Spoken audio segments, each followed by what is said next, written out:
قرآن بخوان تمام جهان گوش می شود. قرآن بخوان تمام جهان گوش می شود. غیر از تو هرچه هست فراموش می شود. خیلی اوقات از علمای عزتمند می شنویم که توصیه می کنن قرآن بخوانین. شاید مفهوم کلامشان این است که قرآن را بدانین. اگر قرآن را بدانین درمانی برای دردها پیدا میکنین، ضد زنگی برای قلبها پیدا میکنین، شادی برای غمها پیدا میکنین، راه حلی برای مشکلها پیدا میکنین. خداوند توفیقمان دهد تا به برکت چنین محافلی قرآن را بیشتر بخوانیم، قرآن را بدانیم، قرآن را به دیگران برسانیم. آمین. ضمن ابراز سپاس از جناب استاد قاری صاحب محمد نعیم اکبری در کمال ارادت و ادب رجامندم از جناب مولوی صاحب عزیز الرحمن محمد، یکی از فاضلین عزتمند دارالعلوم سیدنا محمد رسول الله صلوات الله علیه، تا به جایگاه تشریف آورده آنچه مفید و پندآموز است حکیمانه ایراد بفرمایند. از جناب ایشان با جان و دل میشنویم و از پروردگار توفیق اخلاص عمل میطلبیم. بسم الله الرحمن الرحیم. إن الحمد لله نحمده ونستعينه ونستغفره ونعوذ بالله من شرور أنفسنا ومن سيئات أعمالنا. من يهده الله فلا مضل له ومن يضلل فلا هادي له، وأشهد أن لا إله إلا الله وحده لا شريك له، وأشهد أن محمدًا عبده ورسوله. أما بعد، قال الله الحكيم في محكم كتابه: الرحمن علم القرآن خلق الإنسان علمه البيان. صدق الله العظيم. نخست خدمت همه گرامیان السلام علیکم و رحمت الله و برکاته. تشریف آوری همه بزرگواران را در این مکان مجلل و زیبا و در این محفل میمون و مبارک خیر مقدم عرض نموده و از بارگاه رب العالمین خالصانه و عاجزانه استدعا داریم که تمام اعمال و گفتار و کردار و پندار من و شما را طبق فرمودهایش و طبق دستورات جناب محمد رسول الله صلی الله علیه و سلم عیار نموده و ثواب این نشستنها را در نامه‌های اعمالمان ثبت کرده و در پله حسناتمان بیفزاید. و همچنان تبریکباد میگوییم خدمت حافظان گرانقدر و همچنان فامیلای گرامیشان و همه اساتید بزرگوار و تمام دوستان و اقاربشان. دوستان عزیز، راه دانش میدان آزمایش مردان بزرگ هست. هنگامی که انسان در مسیر حفظ قرآن عظیم و شن و در راه تحصیل علم قدم برمی‌داره، شیطان روی ذهن و فکر دانش آموز خیلی کار میکنه، چون میدانه که این شخص اگر فردا صالح و مصلح شد، بیدار و بیدارگر شد، بازارش کساده. او گفته بود: فبعزتك لأغوینهم اجمعین لأزینن لهم فی الارض ولأغوینهم اجمعین. قسم یاد کرده و تأکید کرده که همه را گمراه خواهم کرد، به این هدف خود نمیرسه. به همین اساس با ترفندهای مختلف روی ذهن و فکر دانش آموز برنامه ریزی میکنه و هر دم وسوسه های بیجا میکنه. ببین، تو خانه نداری، تو زن و فرزند نداری، تو آینده نداری، تو آزادی های بیش از حد نداری، تو خواب ها و تفریح های بسیار زیاد نداری، تو نان خوردن خود را نداری. با این روش میخواه که او را از راه بیرا و منحرف و منصرف بکنه. در قدم نخست به یاد داشته باشیم که الله متعال در این راه قربانی میخواد، قربانی میخواه اما قربان نمیکنه. چند سالی خوب امتحان میشیم، در نتیجه به نعمت‌های خواهیم رسید که حتی تصورشون را هم کرده نمیتونستیم. چند نکته را باید بیشتر متوجه باشیم تا اینکه با خاطر آرامتر و عمیقتر درس بخوانیم. یک، شکر نعمت‌های دست داشته را کردن. اگر انسان از قلب و با زبان و با اعمال شاکر باشه، الله متعال به نعمت‌های خود می‌افزاید و در صورت ازدیاد نعمت آرامش بیشتر شده و درس عمیق‌تر خوانده میشه. لئن شکرتم لازیدنکم. دوستان عزیز، ما چه اندازه نعمت داریم؟ 500 و 1000 و 10,000 و 100,000 نخیر. و ان تعدوا نعمت الله لا تحصوها. اگر نعمت‌های الله متعال را شمار بکنید هرگز شمار کرده نمیتونید. اگر یک و دو نعمت نداریم، هزاران نعمت دیگر را الله متعال به انتخاب ما، به اختیار ما گذاشته. پس نباید نیمه خالی لیوان را دید.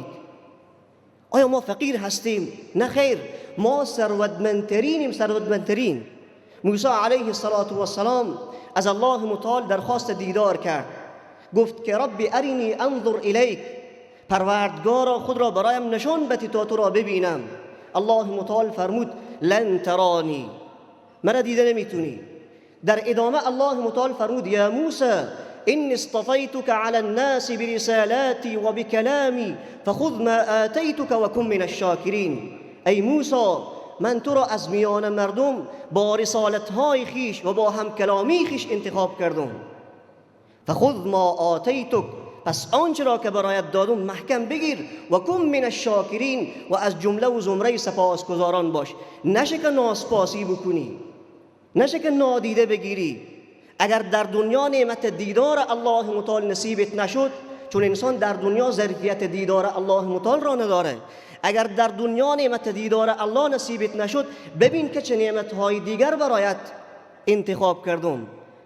تو را کلیم خود گردانیدم، تو را نبی خود گردانیدم، پس به این نعمتها ببین.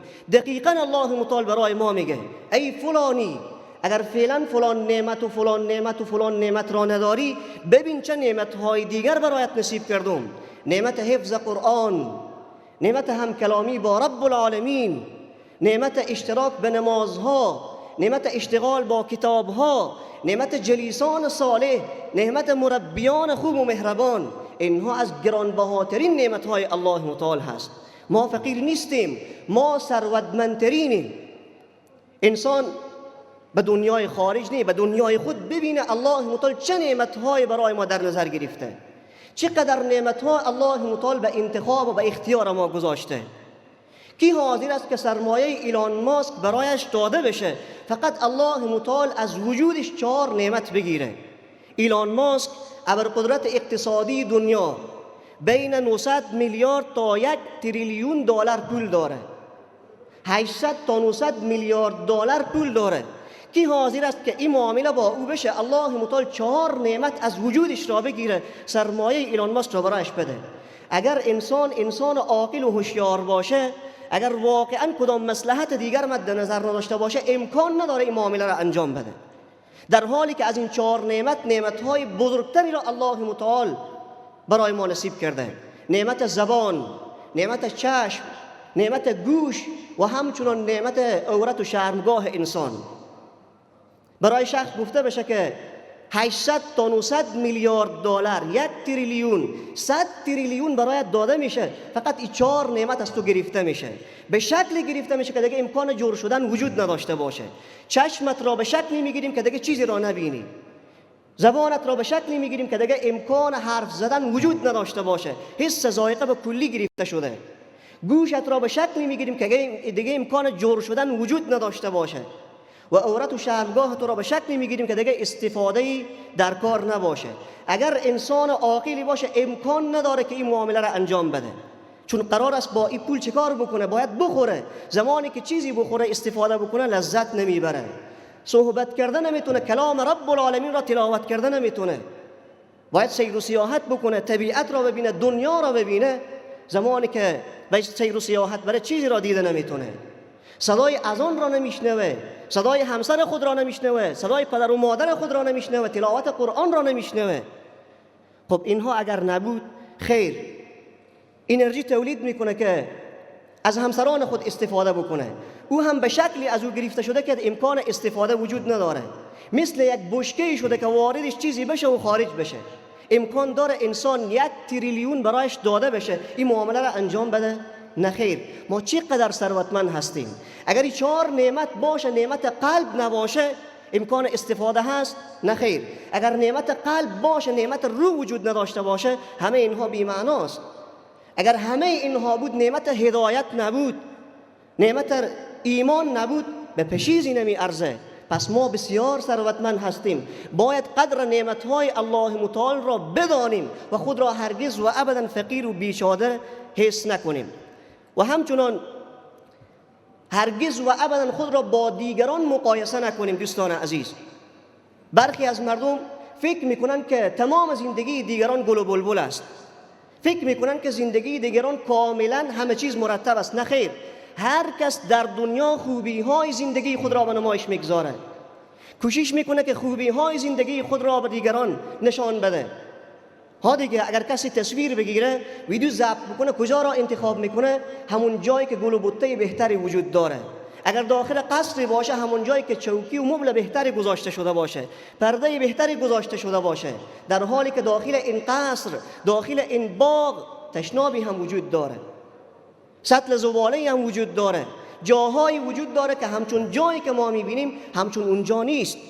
چشم من هرگز ندیده است آدمی بی درد را، زندگی رنجی مدام است، آدمی سرسخت باش.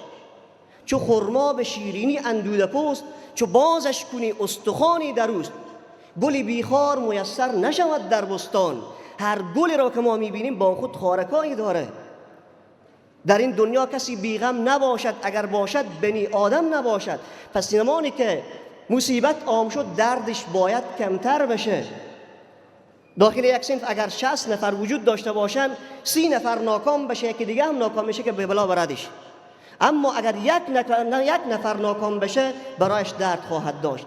پس ما در دنیا تنها نیستیم، هزاران نفر و میلیون ها نفر همچون ما وجود دارند. و اگر مصیبت طالب العلم خاصتا فقر هست، باید صبر بکنه، قناعت به درویشی داشته باشه. خدای نخواسته نمیخوایم تشویقی به فقر بکنیم. فقر یک پدیده شوم است که انسان مسلمان مسئولیت داره، مکلفیت داره برای از بین بردنش تلاش بکنه. اما اگر آمد باید صبر بکنه، باید صبر بکنه. شیخ سعدی بزرگوار در گلستان سعدی یک باب و یک فصل درباره قناعت به ملک درویشی آورده.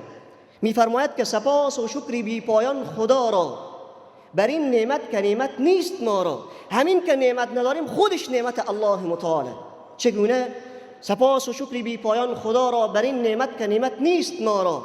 بسا مالا که بر مردم وبال است، مزید ظلم و تأکید دلال است. واقعا چونینه. چقدر افرادی هستند که از سرمایه خود سوء استفاده کردن، ظلم کردن، سرمایهشان وسیله تکبر و خودخواهی و خودستایی و خود برتربینیشان شد.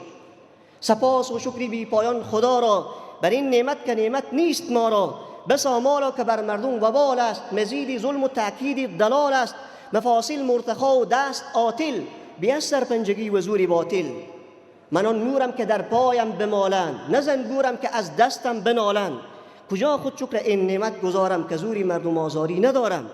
مگو جاهی از سلطنت بیش نیست، که ایمن تر از ملک درویش نیست. سبکبار مردم سبکتر روند، حقین است و صاحب دلان بشنوند. توحید است یا تهید است، تشویش نانی خورد، جهانبان به قدر جهانی خورد. گدا را چو حاصل شود نان شام، چنان خوش بخسبد که سلطان شام. گدا را چو حاصل شود نان شام، چنان خوش بخسبد که سلطان شام. در جای دیگر می‌فرماید 10 درویش در گلیم بخسبند. بله، 10 درویش در گلیم بخسبند و 2 پادشاه در اقلیمی نگنجند. نیم نان اگر خودت مرد خدا، بذل درویشان کند نیمی دیگر. ملک اقلیمی بگیرد پادشاه، همچنان در بند اقلیمی دیگر. یعنی چی؟ یعنی آسوده کسی که خر ندارد، از کا و جاش خبر ندارد، آلوده دنیا جگرش ریشتر است، آسوده تر است هر کی درویشتر است، هر کی بامش پیش برفش پیش. و نکته دیگر که باید بیشتر متوجه باشیم این که به پایینتر خود نگاه بکنیم، خاصتا طالب العلمان عزیز. پیامبر محبوبمان صلی الله علیه و سلم فرمودند انظروا الى من هو اسفل منكم ولا تنظروا الى من هو فوقكم فهو اجدر الا تزدروا نعمت الله علیکم.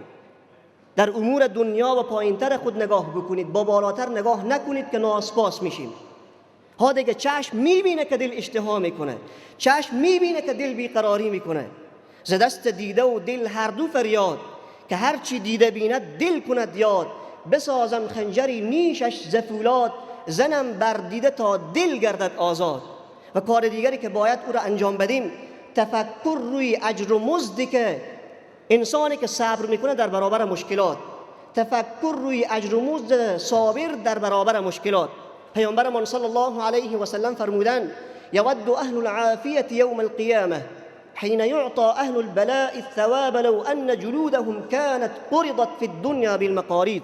اهل عافیت کسانی که در دنیا مشکلات کمتر دیدن، در سرای آخرت زمانی که میبینن مصیبت زدگان به چه نعمتهایی رسیدن، الله متعال چه درجاتی برایشان نصیب کرده، تمنا میکنن که ای کاش در دنیا گوشتهای ما قیچی میشد تا ما هم صبر میکردیم و الله متعال امروز همچون نعمتها نصیبمان میکرد، همچون نعمتها الله متعال نصیبمان میکرد. دنیا چقدر عمر داره نسبت به خودمان؟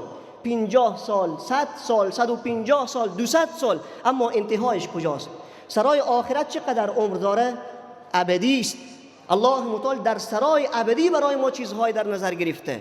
پس نباید ناشکر باشیم، نباید خدای نخواسته بیقراری بکنیم. و همچنان پیامبر محبوبمان صلی الله علیه و سلم میفرمایند ما یصیب المسلم من نصب ولا وصب ولا هم ولا حزن ولا اذى ولا غم حتى الشوكة یشاکها الا کفر الله بها من خطایا. زمانی که برای انسان مسلمان مصیبتی برسه، دردی برسه، خستگی برسه، پریشانی برسه، آزار و اذیت برسه، به وسیله اینها الله متعال رفع درجات میکنه، گناهانش را محو میکنه، باعث ابتلا و امتحانش میباشه. در هر صورت برای انسان مسلمان خیر هست.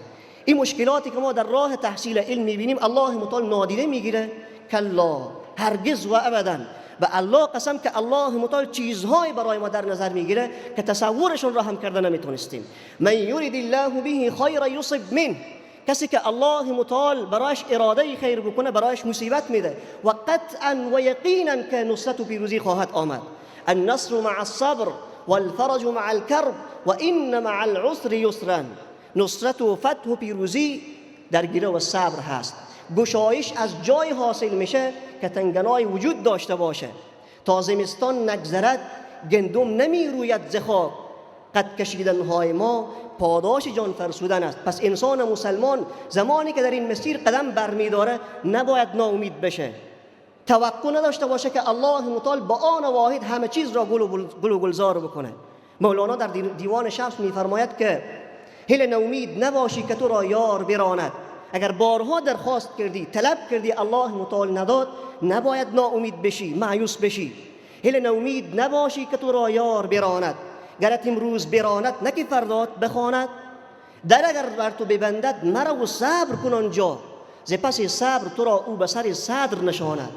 و اگر بر تو ببندد همه رهها و گذرها ره پنهان بنماید که کسان راه نداند. پس انسان مسلمان باید متوجه اینها باشد. دوستان عزیز، دانش اندوزی و تحصیل علم یکی از وجایب است که الله متعال به دوش من و شما گذاشته. بیاییم ببینیم که ما و شما چقدر زحمت کشیدیم، چقدر تلاش کردیم. الحمدلله زحمت های کشیده شده، اما باید آنقدر که زحمت میکشیدیم متاسفانه نکشیدیم. امروز ما در زمان زندگی میکنیم که معلومات نسبت به قرون گذشته به مراتب بیشتر شده، اما استادان و مربیان و شاگردان عمیق و عاقبت نگر نسبت به زمان گذشته کمتر و کمتر و کمتر شده. گوشی و اینترنت و کامپیوتر در اختیار ما قرار گرفته. ده ها صفحه و هزاران ویدیو را دنبال میکنیم. به آن واحد معلوماتی که دنبالشان هستیم از گوگل و هوش مصنوعی و مکتبه ها تهیه میکنیم. اما سوال اینجاست که چه اندازه توانستیم خود را متحول ساخته و از معادن و استعدادهای درونیمان برای خدمت به بشریت استفاده کنیم؟ چه اندازه توانستیم مشکلات امت و جامعه را به حد اقل برسانیم؟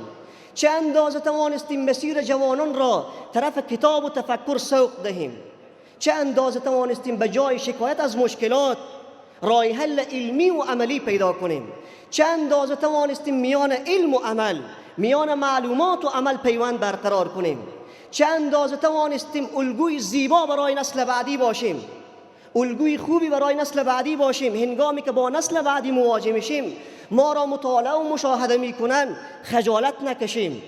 چه اندازه توانستیم روی یک از اهداف خلقتمان که آبادانی زمین باشه سعی و تلاش بکنیم. چه اندازه توانستیم آرزوهای پدران و مادران موسفید و خمیده من را و همچنان اساتید گرانقدرمان را در راستای شکوفا شدن محقق بسازیم.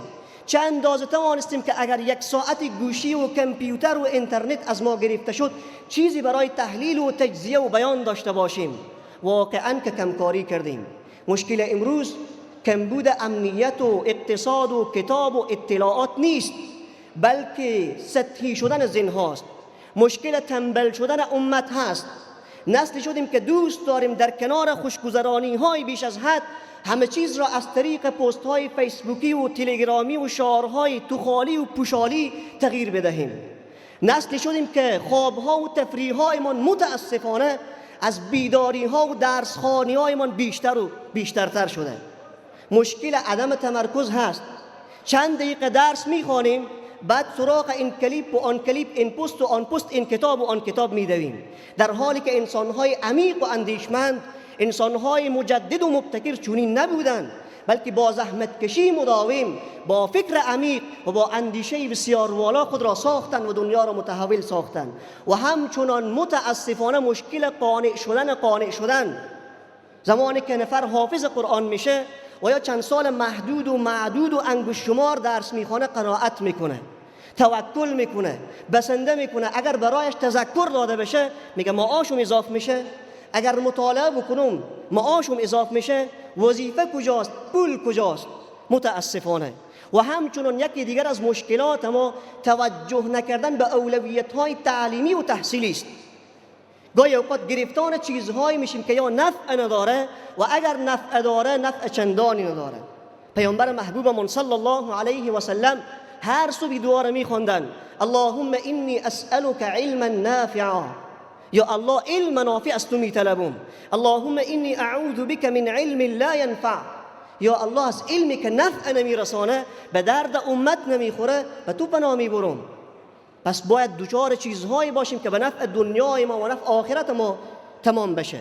دوستان عزیز، خطابم بیشتر طرف طالب العلمان می باشه. دوستان عزیز، آینده امت به وسیله کسانی سر و سامان میگیره و این کشتی شکسته به دست کسانی به ساحل میرسه که واقعا هوشیارانه انتخاب میکنن، عمیق میخوانند و عمیق میاندیشند. پس کوشش بکنیم که زحمات خود را بیشتر بکنیم. اگر در این مسیر زحمات بیشتری میبینیم، تکالیف بیشتری میبینیم، هیچ مشکل نداره. الله متعال برای ما و شما آینده را انتخاب کرده که بالاتر از تصور ماست. الله متعال برای من و شما توفیق ببخشید تا این که در تمام زمینه‌ها دستورات الله متعال و گفته‌های گوهربار پیامبر محبوبمون صلی الله علیه و سلم را در تمام راستا عملی بسازیم. سبحانك اللهم و بحمدك نشهد ان لا اله الا انت نستغفرك و نتوب الیک. السلام علیکم و رحمت الله و برکاته.